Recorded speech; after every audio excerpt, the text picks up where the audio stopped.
Welcome to our Shy Bike studio. Today we are indoor talking about the Aero extensions. Some of you have been asking me about why do I have this thing on my Cat 10 bike, how does it help me?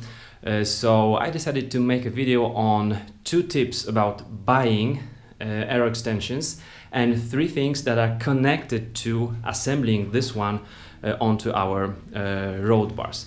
First off, for those who don't have much experience with the road bikes and this type of handlebars, this is not a triathlon bike, it's not a time trialing bike, this is just the road racing machine that is not necessarily made for going against the clock, like all alone. And what you can see here in the front is just the typical road bars with the typical shifters STIs that have braking lever and shifting lever in one piece, and then we have additional extension assembled onto the handlebar.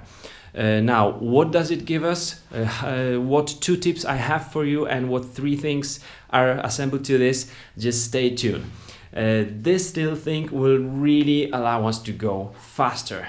I would say you will feel the difference over 25 kilometers per hour, but over 30, 35, around 40, the difference is huge because we have so much less frontal area of our body and we create much less drag. So it is really helping. It's not necessarily good for people that are overweight because the belly can be really uncomfortable when we are leaning so much forward or down. We'll be actually hitting our belly with our legs. So have that in mind. Now, 2 tips about buying these extensions. First is the shape, and second, that's the adjustment options. The first one is the shaping. The most popular shapes on the market are straight one. I do not recommend that one, at least at the beginning. Then R bend or S bend, like S bend will be straight up and once more straight. I don't recommend that one, at least for the beginning as well. And J bend, that would be the one I recommend. Why is it so? Because when we are riding on those extensions, our wrist has quite natural position here. Now just imagine that this extension would be really straight, then my wrist goes down like here, creating a lot of tension of my muscles around the wrist, on my forearms, on my arms, on my neck, and so on and so on. So J bend is really the good one to start with, and it's not necessarily less aerodynamic than a straight one, even though the straight one looks really like aggressive and Aero. So think about shaping first. Secondly, as you can see here at the armrest, some would say elbow rest, but this is the road bike, so we are not resting with our elbows here really, but with the forearm. These are assembled with those 2 bolts, but we have 3 different options going to the side and to the center of our handlebar. So that's one option, and another one is here.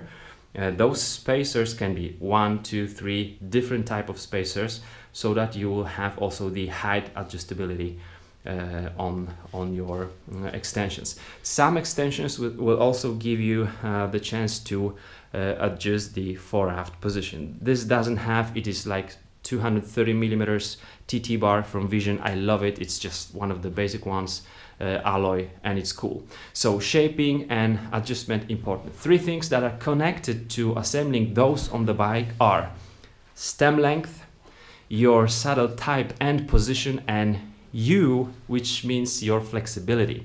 Let's start with the stem. Now, some of you have been writing comments on my videos that my Cat 10 has too short stem. At that time there was no extensions here because I removed those for some more space because I was testing like some devices, but now it's back here, and so since we are not resting with our palms on the handlebar, but with our forearms here, we will reach much further. That's why shorter stem might be a good option. For myself, I have this one shorter by 15 or 20 millimeters from the original cannondale that I had here. So it does help because I use my extensions a lot. Now, if the extension, if the armrest will be too far in the front, it will be really difficult for you you won't feel like you're really resting on those. So think about the stem length if you use it a lot. Secondly, since we are leaning much more down on forward, our pelvis is also rotating forward and we create more pressure in the crotch area.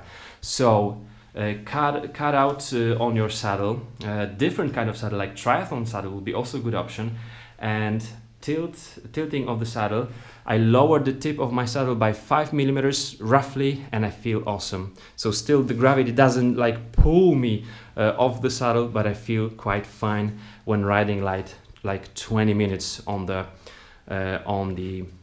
extensions. And the third thing is the flexibility.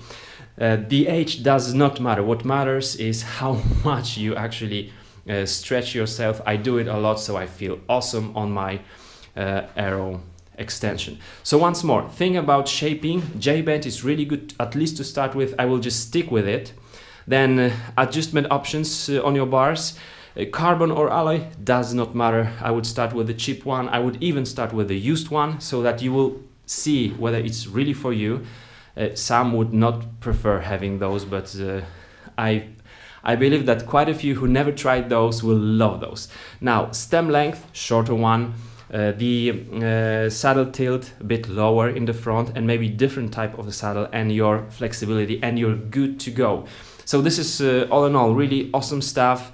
This is still a road bike, but gives me a lot of more speed, and also if I'm doing like 150, 200 of kilometers, it saves energy. So that's cool. Thanks for watching, and I will see you soon, guys. Bye bye.